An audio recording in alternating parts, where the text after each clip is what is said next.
एक बार फिर से बहुत बहुत स्वागत है। तो हम लोग यहाँ पर बात कर रहे थे क्लास 12 के केमिस्ट्री सब्जेक्ट के बारे में, और केमिस्ट्री सब्जेक्ट में बहुत सारे जो चैप्टर हैं अभी तक हम लोगों ने इस YouTube चैनल के ऊपर स्टडी कर लिए हैं। तो यदि आप लोग है ना चैनल के ऊपर पहली बार आए हो तो आप लोग है ना चौहान कोचिंग क्लासेस की प्लेलिस्ट में जाओ, या फिर आप लोगों को मैं डिस्क्रिप्शन बॉक्स के अंदर भी उनके लिंक अवेलेबल करवा दूंगा, ताकि आप लोग पीछे वाले सारे जो चैप्टर है ना उन चैप्टर्स के वीडियो भी क्या करो एक बार कंप्लीट तरीके से चेक कर दो। राइट, अभी अपने पास है ना राइट नाउ जो चैप्टर प्रोसेस में चल रहा था वो चैप्टर चल रहा था केमिकल काइनेटिक्स, रासायनिक बल गतिकी।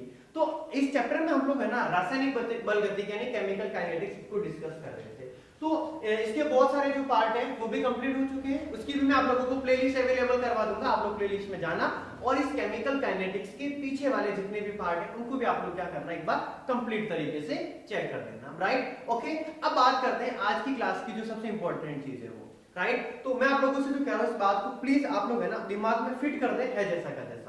आज की क्लास हमने अपने लिए बहुत इंपॉर्टेंट होने वाली है, क्योंकि इस आज की जो क्लास है ना उसके अंदर से बहुत इंपॉर्टेंट क्वेश्चन एग्जाम में आता है और उसके आने के चांसेस 99% है। यानी कि आज का जो टॉपिक डिस्कस करेंगे ना उस टॉपिक के अंदर से बोर्ड के एग्जाम के अंदर, चाहे वो किसी भी बोर्ड हो, ऑल ओवर इंडिया का कोई भी बोर्ड हो ना, उस एग्जाम के अंदर इस टॉपिक में से क्वेश्चंस हर साल पूछा जाता है, दैट्स 100% श्योर। क्योंकि आज का जो टॉपिक पढ़ रहे हैं ना वो टॉपिक है अपने पास में अभिक्रिया की कोटि और आणविकता। कोटि और आणविकता यानी ऑर्डर ऑफ रिएक्शन या फिर मॉलिक्यूलरिटी, यानी इस टॉपिक के अंदर से एग्जाम के अंदर 99% चांस है कि एग्जाम क्वेश्चन आने वाला है। राजस्थान बोर्ड के अंदर तो मतलब ये तक देखा गया कि 3-3 साल कंटिन्यू जो प्रश्न है वो एग्जाम के अंदर पूछा गया है। यानी कि आप लोगों को आज की जो क्लास है ना उसके ऊपर पूरा टेंशन लगाना है, क्योंकि आज की जो क्लास अपने लिए बहुत इंपॉर्टेंट, मैंने अभी बता दिया आप लोगों को क्यों होने वाली है। आज की क्लास से एग्जाम के अंदर क्वेश्चंस आएगा मतलब आएगा। सो प्लीज कंप्लीटली आप लोगों को अपना पूरा टेंशन आज की जो क्लास है उसके ऊपर लगाना है, ताकि हम लोग क्या कर सकें कि अपने एग्जाम के एफर्ट को अपन लोग यहाँ पर बहुत अच्छे से लगा सकें। तो चलो अपन लोग आज की जो क्लास है उसके ऊपर आते हैं सीधा का सीधा। आज की क्लास के अंदर आप लोगों को at the cost of basic fundamental से स्टार्ट करूंगा मैं, और आप लोगों को पहले पूरा बेसिक फंडामेंटल से ऊपर उठाएंगे। फिर इसके बाद एक क्लास के अंदर मैं आप लोगों को ट्रिक के अकॉर्डिंग और डिस्कस कराऊंगा। उसमें ट्रिक के अकॉर्डिंग जब पढ़ेंगे ना आणविक का कोटि अंगुलियों पर सब कुछ याद होने वाला है। आप लोगों को बात समझ में आ रही है? क्या होने वाला है? अंगुलियों पर सब कुछ है जैसा का जैसा याद होने वाला है। तो एक बार तो हम लोग क्या करते हैं इसको बेसिक से उठाते हैं, पूरा एक्सप्लेन करके पढ़ेंगे कंप्लीट तरीके से, ताकि छोटा छोटा जो बेसिक है ना वो भी अपन लोगों को कंप्लीट समझ में आ जाए। ओके, तो चलो अपन लोग बात करते हैं सबसे पहले अभिक्रिया की आणविकता। अभिक्रिया की आणविकता,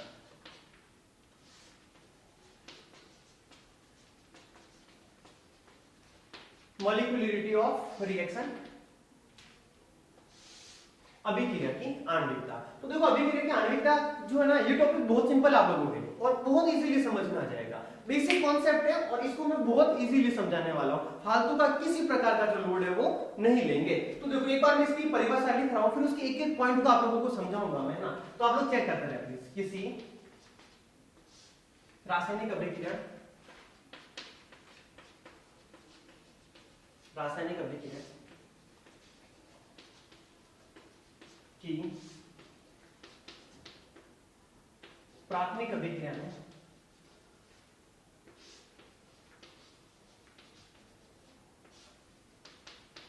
प्राथमिक अभिक्रिया में भाग लेने वाले, प्राथमिक अभिक्रिया में भाग लेने वाले अवयवी कण, अवयवी कण कौन कौन हो सकते हैं? अणु हो सकता है, परमाणु हो सकता है या आयन।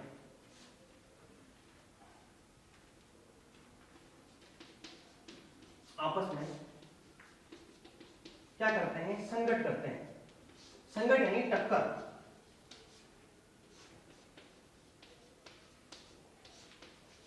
तो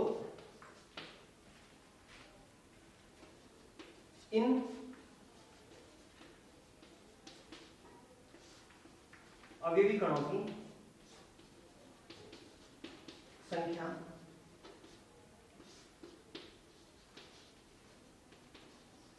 अभिक्रिया की आणविकता कहलाती है।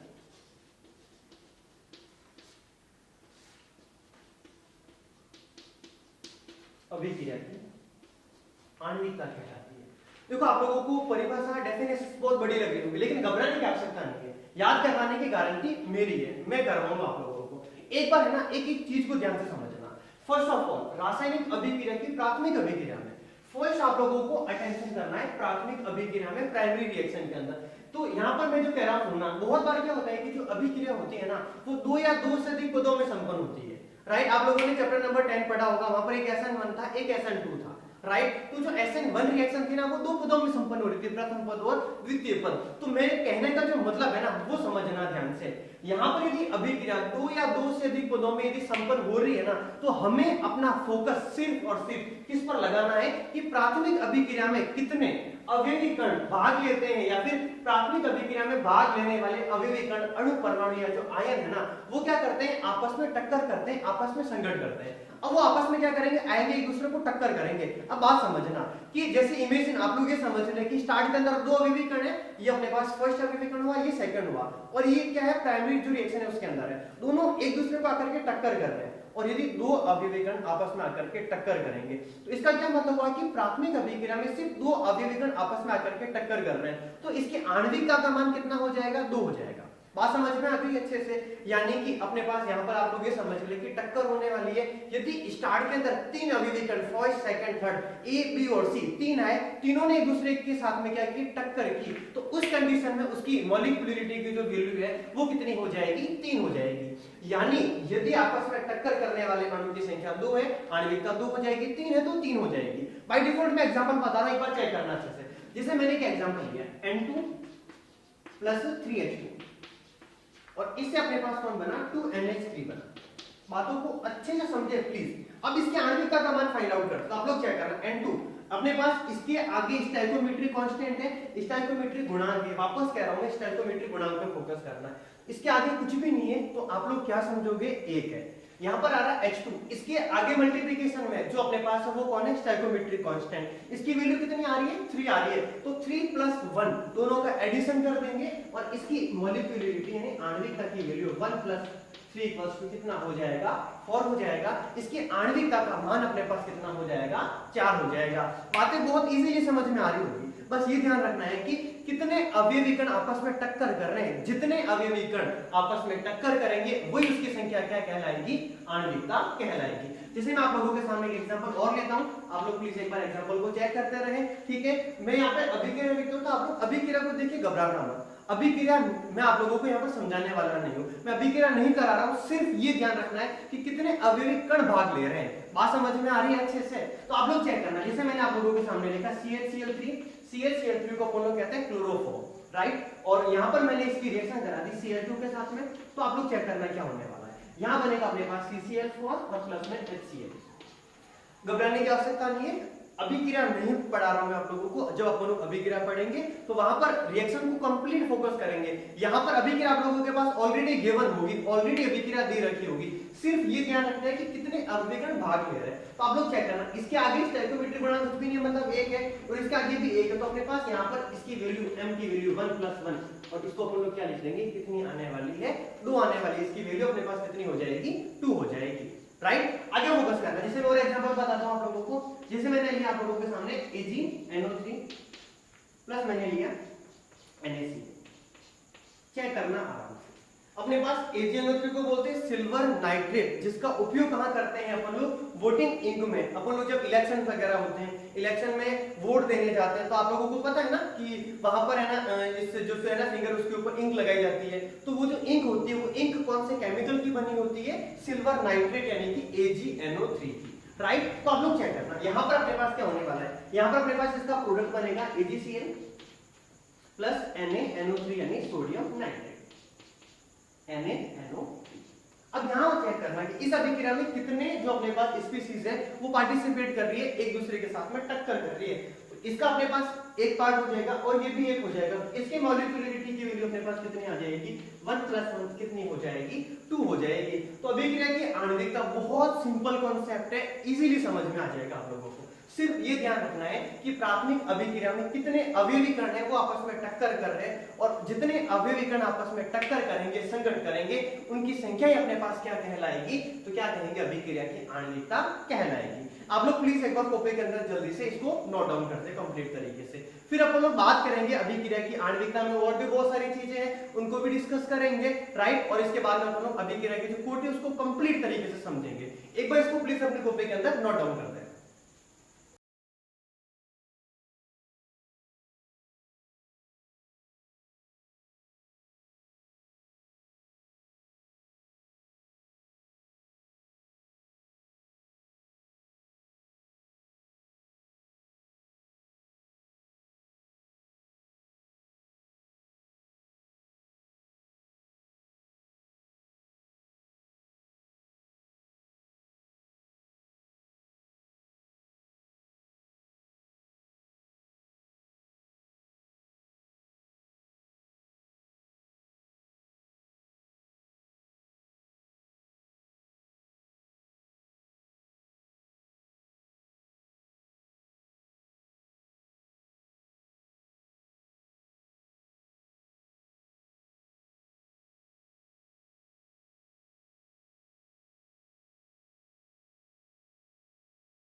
करने वाले हैं हम लोग अभिक्रिया की कोटि, ऑर्डर ऑफ रिएक्शन, अभिक्रिया की कोटि।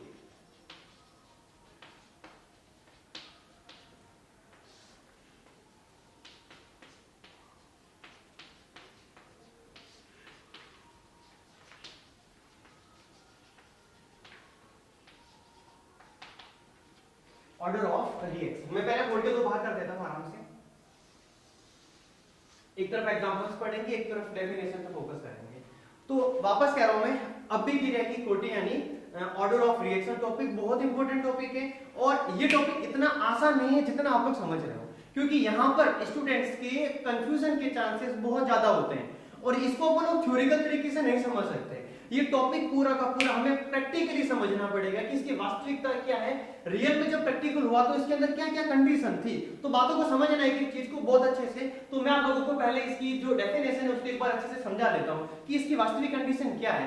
तो सबसे पहली बात कह रहा हूं मैं, और इस पहली बात को दिमाग में अच्छे से बिठा देना आप लोग। तो अभिक्रिया की जो कोटि होती है ना, वो अभिक्रिया की कोटि एक प्रकार का प्रायोगिक मान होता है। प्लीज पूरा का पूरा ध्यान रखोगे, यह मान कोई सैद्धांतिक मान नहीं होता है। ऐसा नहीं है कि अभिक्रिया की जैसे आणविकता पढ़ी हम लोगों ने, अभिक्रिया को देखा और देख के हम लोगों ने पता कर दिया कि इसमें कितने अणु भाग ले रहे हैं, जितने अणु भाग लेंगे उतनी उसकी आणविकता हो जाएगी। लेकिन ये कॉन्सेप्ट अभिक्रिया की कोटि के अंदर काम आने वाला नहीं है। यहां पर जो कॉन्सेप्ट काम आएगा ना, पूरा प्रैक्टिकली होता है। जब प्रैक्टिकली वास्तविकता में जब करते हैं ना, तब पता चलता है कि उसके अंदर कौन कौन से जो अपने पास जो अणु है ना, वो उसकी सांद्रता में, वेग के ऊपर उसको इफेक्ट कर रहे हैं, राइट। तो आप लोग प्लीज फोकस करना। तो अभिक्रिया की कोटि में जो सबसे पहली चीज है ना, वो क्या है कि अभिक्रिया क्या होनी चाहिए, प्रयोग के द्वारा निर्धारित होनी चाहिए। अब मैं बात कर रहा हूं, सुनना, इसमें दूसरा कॉन्सेप्ट ये है कि अभिक्रिया का वेग व्यंजक। वेग व्यंजक को मैंने आप लोगों को कंप्लीट तरीके से समझा रखा है। आप लोगों ने मेरी पिछली जो क्लासेस है उसके अंदर वेग व्यंजक को आराम से पढ़ा होगा कि वेग व्यंजक क्या होता है। तो उसमें आप लोगों ने पढ़ा होगा कि किसी भी रासायनिक अभिक्रिया का जो वेग होता है ना, वो क्या होता है, किसी भी सक्रिय जो अपने पास अभिकारकों की जो सक्रिय सांद्रता होती है उसके कैसा होता है, घात के समानुपाती होता है। तो वो कुछ कॉन्सेप्ट भी यहाँ पर फोकस करेंगे। तो अभिक्रिया की कोटि तो अपन लोग क्या कहेंगे, प्लीज आप लोग फोकस करना है यहाँ पर। यदि कोई रासायनिक अभिक्रिया, यदि कोई रासायनिक अभिक्रिया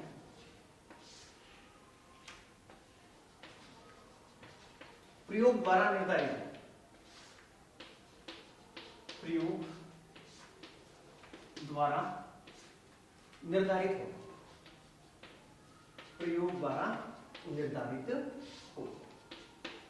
अभिक्रिया हमेशा प्रैक्टिकली प्रूव होनी चाहिए, प्रयोग द्वारा निर्धारित होनी चाहिए। तो वेग व्यंजक में उपस्थित, वेग व्यंजक में उपस्थित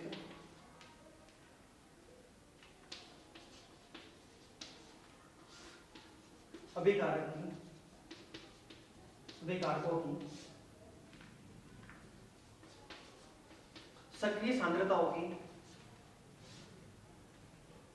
अभिकारकों की सक्रिय सांद्रताओं की घातों का योग अभिक्रिया की कोटि कहलाता है।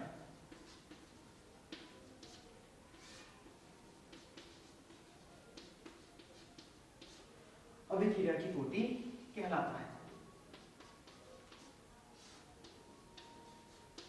अभिक्रिया की कोटि कहलाता है। बात को समझा, प्लीज एक बात को पूरा अच्छे से समझना। यदि कोई रासायनिक अभिक्रिया क्या हो, प्रयोग के द्वारा निर्धारित हो, तो वेग व्यंजक में उपस्थित अभिकारकों की सक्रिय सांद्रताओं की घातों का जो योग है वो क्या कहलाता है, अभिक्रिया की कोटि कहलाता है। आप लोग प्लीज चेक करना। माना कोई रिएक्शन है अपने पास, माना कोई अभिक्रिया, माना कोई अभिक्रिया, मैं यहाँ पर अभिक्रिया लिख रहा हूं, प्लीज चेक करना। तो अपन लोग जैसे इमेजिन अपने पास अभिक्रिया है AA प्लस BB इक्वल कौन बन रहा है, CC प्लस 1 बन रहा है, DD बन रहा है। तो यहाँ पर चेक करना अपने पास अभिक्रिया का जो वेग है वो क्या आने वाला है। तो अभिक्रिया का जो वेग होता है वह यहाँ पर मैं समानुपाती संख्या लगा रहा हूँ, तो A की पावर यहाँ पर मैं x लगाऊंगा और यहाँ पर मैं B की पावर क्या लिखने वाला हूँ, y लगाने वाला हूँ। ये चीजें मैंने आप लोगों को वेग व्यंजक में अच्छे से बताई थी कि ये अपने पास स्टोइकोमेट्रिक कांस्टेंट होते हैं, लेकिन जब वेग को फाइंड आउट करते हैं ना, तो वहां पर इन चीजों का क्लियर पता होना चाहिए कि कोई जरूरी नहीं है कि यहाँ पर अपने पास A और B है, इनकी वैल्यू इनकी इक्वल भी हो सकती है और इनके बराबर नहीं हो तो भी कोई इफेक्ट नहीं पड़ेगा, क्योंकि यहाँ पर x और जो y है ना वो प्रैक्टिकल मान होते हैं, प्रायोगिक मान होते हैं। अब यदि हमें यहाँ पर चेक करना प्लीज, किसी भी जो अपने पास, अब ये पूरा क्या हो गया, वेग व्यंजक हो गया। तो अभिक्रिया की कोटि से क्या मतलब है, पहली बात क्या समझे मैंने कि अभिक्रिया क्या होनी चाहिए, प्रयोग के द्वारा निर्धारित होनी चाहिए। यदि प्रयोग के द्वारा निर्धारित होगी तो यहाँ पर इसके स्टोइकोमेट्रिक गुणांक जो स्मॉल a और स्मॉल b है ना, उसका मान इस x y के इक्वल हो भी सकता है और नहीं भी हो सकता है, इस चीज का कोई इफेक्ट पड़ने वाला नहीं है।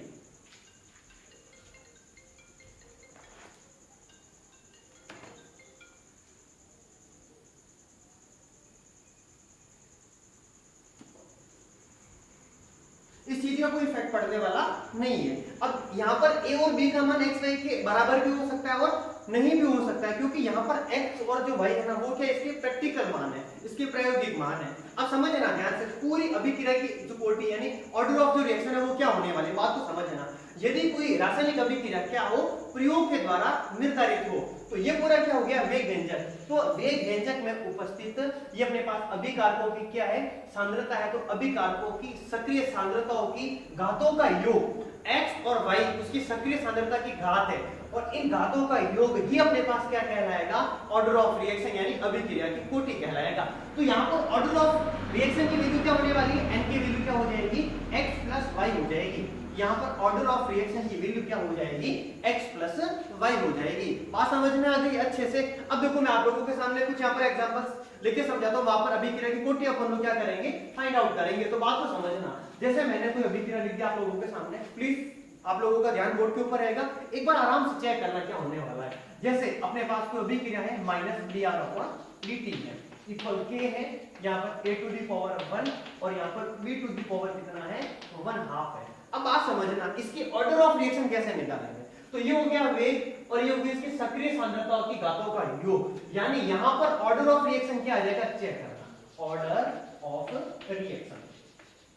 यहाँ पर ऑर्डर ऑफ रिएक्शन यानी अभिक्रिया की कोटि क्या होने वाला है, चेक करना, 1 प्लस 1/2 यानी 1 प्लस 1/2, और इसका मान कितना हो जाएगा, 3/2। एक एग्जांपल और चेक करें आप लोग, -dr/dt equals k a to the power 1 और b टू दी पावर कितना है, 2 है। ठीक है, तो इसमें है ना, इसका आंसर आप लोग मुझे बताओगे कि इसका आंसर कितना आने वाला है, इसकी ऑर्डर ऑफ रिएक्शन की जो वैल्यू है वो कितनी आने वाली है अपने पास। ओके, आप लोग प्लीज जल्दी से कमेंट बॉक्स के अंदर अपना आंसर बता दो कि इसका ऑर्डर ऑफ रिएक्शन की वैल्यू अपने पास कितनी आने वाली है। जस्ट फास्ट प्लीज, है ना, I am just waiting for your answer, do fast please. Okay, बहुत सारे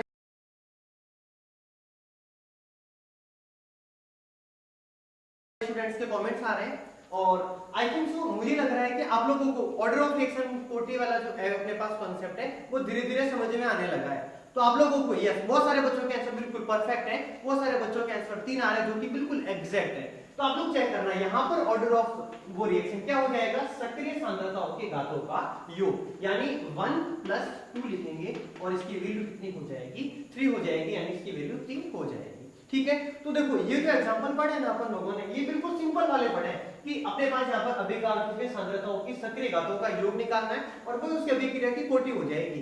अब अपन लोग अभिक्रिया की कोटि को मेन कॉन्सेप्ट से जो पढ़ेंगे ना, वो पढ़ेंगे केमिस्ट्री के एग्जांपल, कि केमिस्ट्री में किस प्रकार से एग्जांपल्स होते हैं और उनमें अपन लोगों को कुछ और लगता है लेकिन उसकी वास्तविक कंडीशन कुछ और होती है और वहां पर अपन लोग कंफ्यूज हो जाते हैं। तो मैं आप लोगों को कुछ एग्जांपल्स बताऊंगा, उन एग्जांपल्स की रट्टे मार देना, उनसे आउट ऑफ कोई भी एग्जांपल जाने वाला नहीं है। तो देखो अपन लोगों ने क्या बोला कि इसकी प्रायोगिक वैल्यू, इसके प्रयोग के आधार पर, तो वो सारे के सारे एग्जांपल्स जो हमें कुछ और लगेगा उनके आंसर कुछ और हो जाएंगे। इसके साथ में मैं आप लोगों को आणविकता वाली चीज को, कॉन्सेप्ट को भी साथ में लेके चलूंगा और कोटि और आणविकता के मान कैसे अलग अलग आते हैं उन सारी बातों के ऊपर भी अपन लोग इसके बाद में जस्ट डिस्कस करेंगे।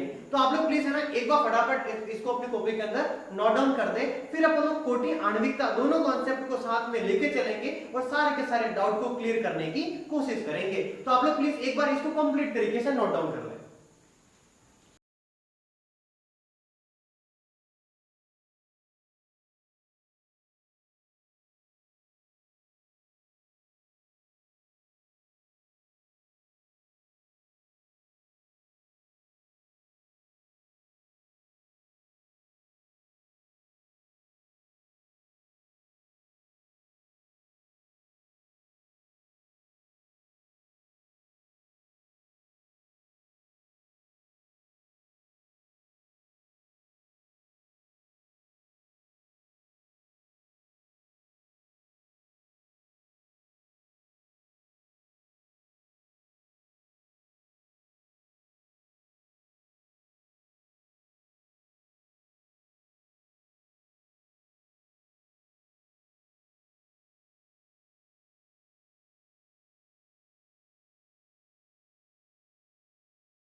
नोट कर दिया होगा आप लोगों ने। अब अपन लोग मेन केमिस्ट्री के एग्जांपल्स के ऊपर आएंगे,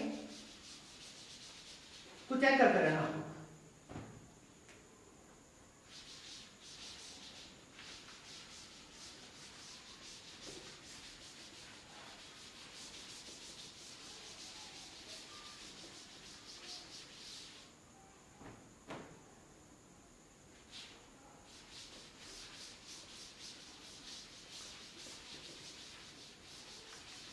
जो मजा बोर्ड साफ करने में है ना, वो मजा है वो रही नहीं।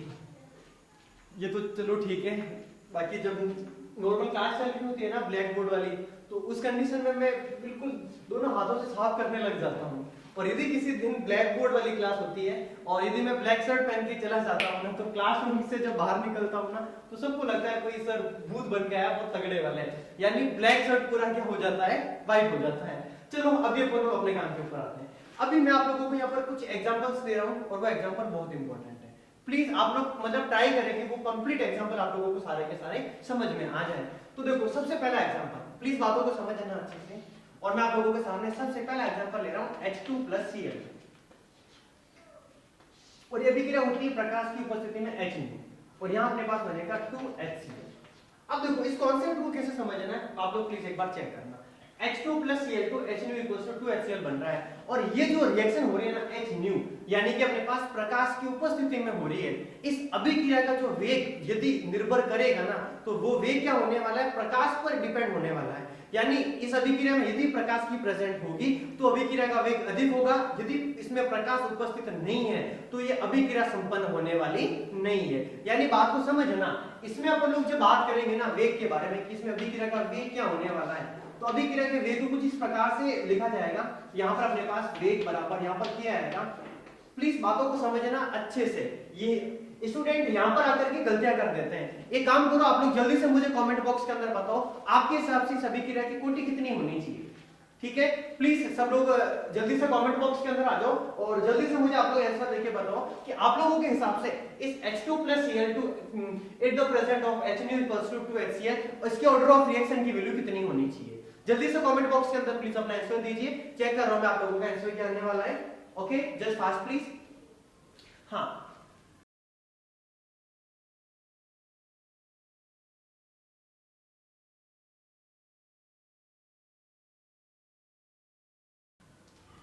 देखो बहुत सारे बच्चों के आंसर आ रहे हैं और आंसर बड़े शानदार आ रहे हैं।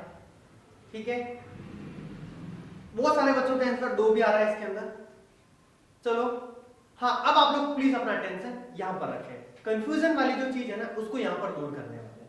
तो देखो यहां पर H2 और Cl2 ये कंप्लीट पूरी जो रिएक्शन होती है ना, ये देखो यहाँ पे ये इसके डायरेक्टली प्रोपोर्शनल होता है वेग, और यहाँ पर जो वेग का जो मान होता है ना, उस वेग का जो मान है वो इसके अभिकारकों की सांद्रता के ऊपर बिल्कुल भी डिपेंड नहीं करता है। अभिक्रिया का वेग जो डिपेंड करेगा सिर्फ प्रकाश के ऊपर क्या करता है, डिपेंड करता है। यदि अभिक्रिया को प्रैक्टिकली देखेंगे ना तो पता चलेगा कि अभिकारकों की सांद्रता कम है या ज्यादा है, कोई फर्क नहीं पड़ रहा है। अभिक्रिया के ऊपर यदि फर्क पड़ रहा है ना तो सिर्फ किसका पड़ रहा है, प्रकाश की उपस्थिति का। यदि प्रकाश है तो अभिक्रिया संपन्न होगी, प्रकाश नहीं है अभिक्रिया संपन्न नहीं होगी।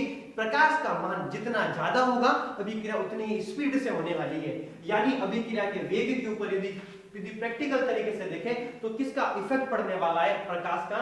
यहाँ पर H2 का कोई प्रभाव नहीं पड़ेगा, यहाँ पर Cl2 का भी कोई इफेक्ट पड़ने वाला नहीं है। तो बात समझ में आ गई। अब इसकी निकालते हैं अपन लोग ऑर्डर ऑफ रिएक्शन यानी कि अभिक्रिया की कोटि का मान। तो आप लोग मुझे जल्दी से बता दो, इस तरफ ही 100 कर देते हैं, अभिक्रिया की कोटि का मान कितना होगा। तो इसकी अभिक्रिया की कोटि का मान कितना हो जाएगा, 0 हो जाएगा। बात समझ में आ रही है, इसकी अभिक्रिया की कोटि का मान कितना हो जाएगा, तो क्या बोलेंगे अपन लोग, 0 हो जाएगा। लेकिन अभिक्रिया की आणविकता, अभिक्रिया की आणविकता, अब यहां फोकस करना, अभिक्रिया की आणविकता का मान क्या होने वाला है। तो प्लीज बात को समझना, अभिक्रिया की आणविकता को तो आप लोगों को प्राथमिक अभिक्रिया चेक करनी है और अभिक्रिया को संतुलित करके मान निकाल सकते हो।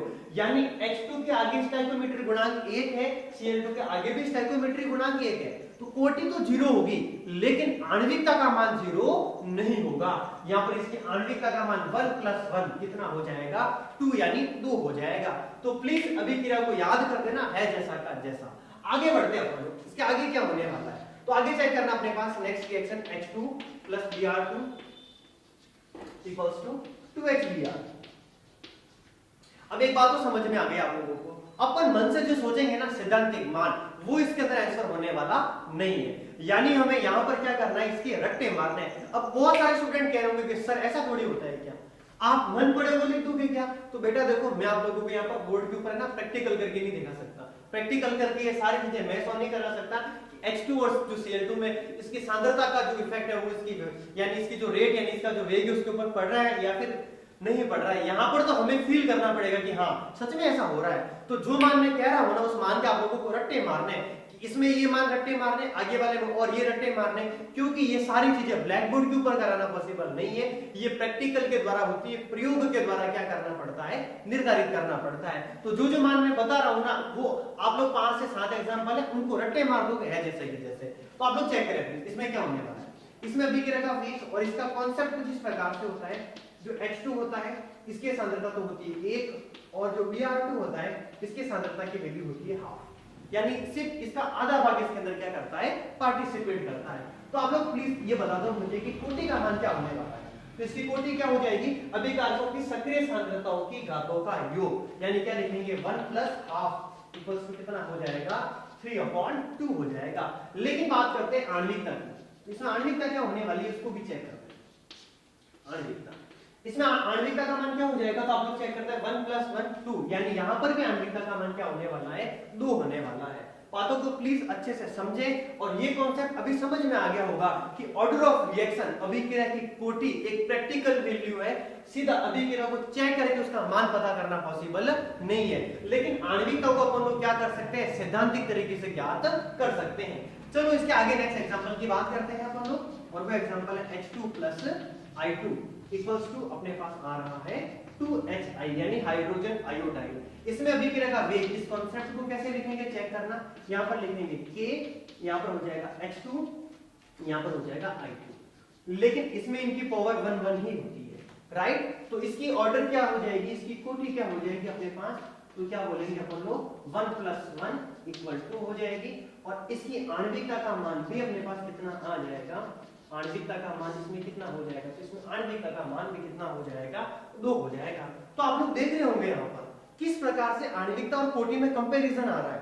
कहां पर तो कोटि का मान, इसमें कोटि का मान चेंज हो रहा है, इसकी ऑर्डर की वैल्यू चेंज होती जा रही है, राइट। तो ये कॉन्सेप्ट आप लोगों को बहुत अच्छे से समझना है। आणविकता बहुत इजीली समझ में आ जाती है, लेकिन कोटि के अंदर इसकी जो है, इस कोटि के अंदर हम लोगों को अपना जो दिमाग है ना उसको बहुत अच्छे से फोकस करना है। तो मैंने आप लोगों को ये 3 एग्जांपल बताए, H2 + Cl2 कॉन्सेप्ट से करोगे यार, जैसा आप लोगों ने वो इसका हाइड्रोजन वाला वो जो ग्रुप है वो स्टडी किया होगा, फिर कल बाहर आई, तो चेक करो कल बाहर आई, यानी Cl2 Br2 I2, इसकी वैल्यू भी लगातार बढ़ती रहेगी, 0 1 और 1/2 और 1 + 1 2 हो जाएगी। तो इस कॉन्सेप्ट से आप लोगों को तीनों मान आराम से याद हो जाएंगे कि पहला H2 + Cl2 में तो क्या होने वाला है 0 + 0, H2 + Br2 में क्या होने वाला है 1 + ½ = 3½ हो जाएगा, यानी 3/2 हो जाएगा, और H2 प्लस वापस I2 में 1 + 1 = 2 हो जाएगा। और तीनों में आणविकता का मान तो 2 2 और 2 ही आने वाला है, क्योंकि आणविकता सिर्फ सैद्धांतिक मान है, अभिक्रिया के आगे स्टोइकोमेट्रिक गुणांक चेक करना है प्राथमिक अभिक्रिया वाले, और उनका एडिशन वैल्यू ही उसकी क्या हो जाएगी, मोलिकुलरिटी हो जाएगी, उसकी आणविकता हो जाएगी। ये 3 एग्जांपल एक बार मतलब आप लोग स्पीड से लिखें, फिर कुछ और एग्जांपल मैं आप लोगों को बताता हूं, प्लीज एक बार इनको कंप्लीट तरीके से कॉपी में नोट डाउन करना।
हाँ तो चलो नोट कर दिया होगा आप लोगों ने। बात करते हैं नेक्स्ट आगे की।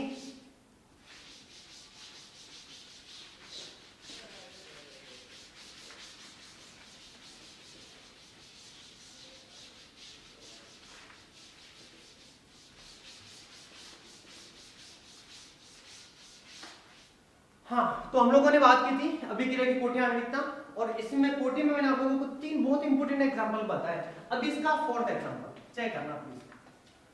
वो फोर्थ एग्जांपल है इक्सु शर्करा का जल अपघटन। इक्सु शर्करा का जल अपघटन।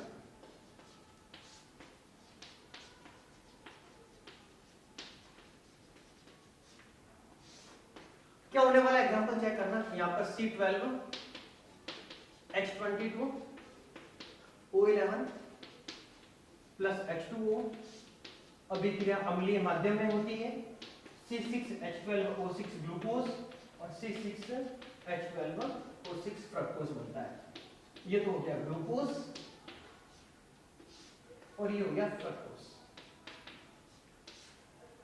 ये अपने पास इक्सु शर्करा है।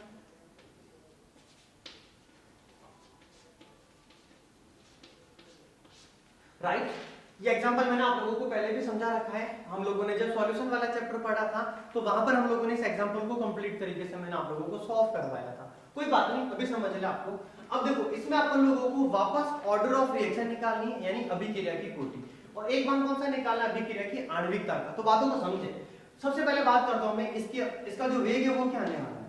तो अभिक्रिया का वेग ये हो जाएगा यहाँ पर C12 H22 और O11, और यहां पर हो जाएगा जल यानी कि H2। हाँ अब बातों को समझना ध्यान से।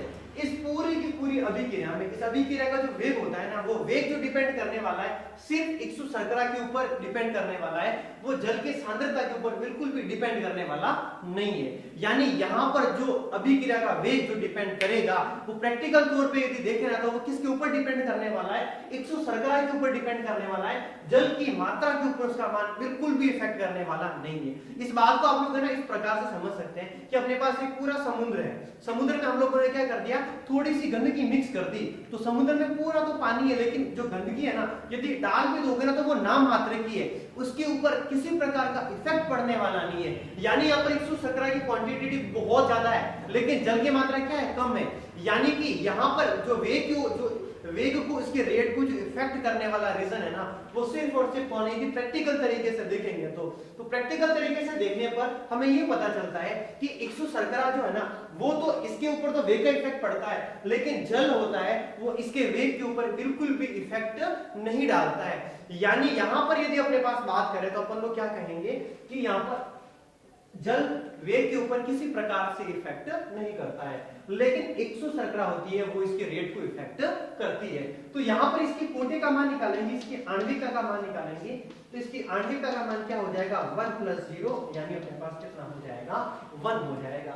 लेकिन इसकी आणविकता का मान, इसकी मॉलिक्यूलरिटी की वैल्यू अपने पास, आणविकता की वैल्यू कितनी हो जाएगी 1 + 1 = कितनी हो जाएगी 2 हो जाएगी। राइट तो बातों को इजीली समझना है आप लोगों को, ठीक है। इसके बाद इसका एग्जांपल नंबर 5 समझे, और वो समझा रहा हूं मैं एथिल एसीटेट का जल अपघटन। एथिल एसीटेट का जल अपघटन, एथिल एसीटेट का जल अपघटन। हाँ एथिल एसीटेट का फॉर्मूला याद कर देना आप लोग प्लीज, है ना, बहुत इंपॉर्टेंट एग्जांपल है ये। CH3 COO C2H5, ठीक है। इसको अपन लोग कहते हैं एथिल एसीटेट। ये अपने पास हो गया एथिल, ये अपने पास पूरा एसिटिक वो अपने पास समूह, ये अपने पास एथिल है, ये अपने पास एक प्रकार से एस्टर है, एस्टर RC+OOR। और एथिल एसीटेट का फॉर्मूला, ये एथिल एसीटेट है अपने पास, एथिल एसीटेट। तो एथिल एसीटेट का फॉर्मूला क्या हो जाएगा CH3 COO C2H5 हो जाएगा। इसका जल अपघटन करना है, तो यहाँ पर मैं लिख रहा हूँ HOH अम्लीय माध्यम में। अब इसी प्रोडक्ट के क्या बनने वाले हैं उनको समझना। यहाँ पर आप लोगों को वैसे अभिक्रिया याद करने की कोई आवश्यकता नहीं है, जब ऑर्गेनिक केमिस्ट्री पढ़ेंगे तो ये रिएक्शन अपने आप याद हो जाएगी। यहाँ पर सिर्फ ये फोकस करना है कि कौन सा मान कितना आ रहा है, 1 + 2 आ रहा है, 1 + 0 आ रहा है, सिर्फ उसके ऊपर फोकस करना है। अभिक्रिया से आप लोग घबराना मत, ये मत सोचना कि हमें अभिक्रिया याद नहीं हो रही है। एग्जाम में यदि आप लोगों के पास प्रश्न आएगा तो अभिक्रिया कंप्लीट तरीके से लिखी हुई आएगी। बात समझ गए ना आप लोग? तो घबराना नहीं फालतू, है ना, इतनी बड़ी बड़ी रिएक्शन देखिए कि सर इतनी बड़ी रिएक्शन हमें याद नहीं होने वाली है। डोंट वरी बेटा, don't think about anything, no problem, है ना। ये चीजें आप लोगों को, है ना, वैसे कंप्लीट जब ऑर्गेनिक केमिस्ट्री पढ़ाऊंगा ना तो सारे कॉन्सेप्ट क्लियर करवाने वाला हूँ, राइट। अभी इसके सीधे आप लोग आंसर के ऊपर आते हैं। इसका एक तो बनेगा अपने पास एसिटिक अम्ल CH3COH, एक बनेगा अपने पास C2H5OH यानी अल्कोहल, ठीक है। गोली मारो इनको, कोई दिक्कत वाली बात नहीं है, हमें सिर्फ कॉन्सेप्ट पर फोकस करना है। तो आप लोग चेक करना इसकी कोटि का मान क्या आने वाला है। पहले इसको वेग के रूप में 100 कर देते हैं। तो इसके वेग को अपन लोग जब लिखेंगे तो इसको ऐसे लिखेंगे CH3COO C2H5।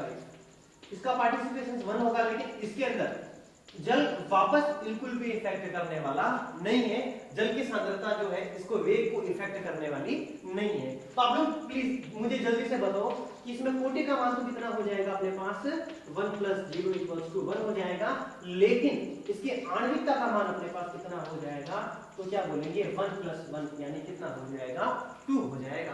बात समझ में आ गई अच्छे से? प्लीज, है ना, आप लोगों को यहाँ पर देखो वापस वही चीज कह रहा हूँ, इसके अभिक्रिया का जो वेग है ना, उस अभिक्रिया के वेग को यहाँ पर एथिल एसीटेट तो प्रभावित कर रहा है, लेकिन जल क्या कर रहा है, इसके वेग को प्रभावित नहीं कर रहा है। जल की मात्रा चाहे कम करेंगे चाहे ज्यादा करेंगे, लेकिन वेग के ऊपर किसी प्रकार का कोई इफेक्ट पड़ने वाला नहीं है। इसीलिए उसको अभिक्रिया की कोटि के अंदर, उसके ऑर्डर ऑफ रिएक्शन के अंदर इंक्लूड नहीं किया जाएगा, ठीक है। आप लोग प्लीज एक बार कॉपी के अंदर इसको जल्दी से नोट डाउन कर दें।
हाँ, तो नोट कर दिया होगा आप लोगों ने।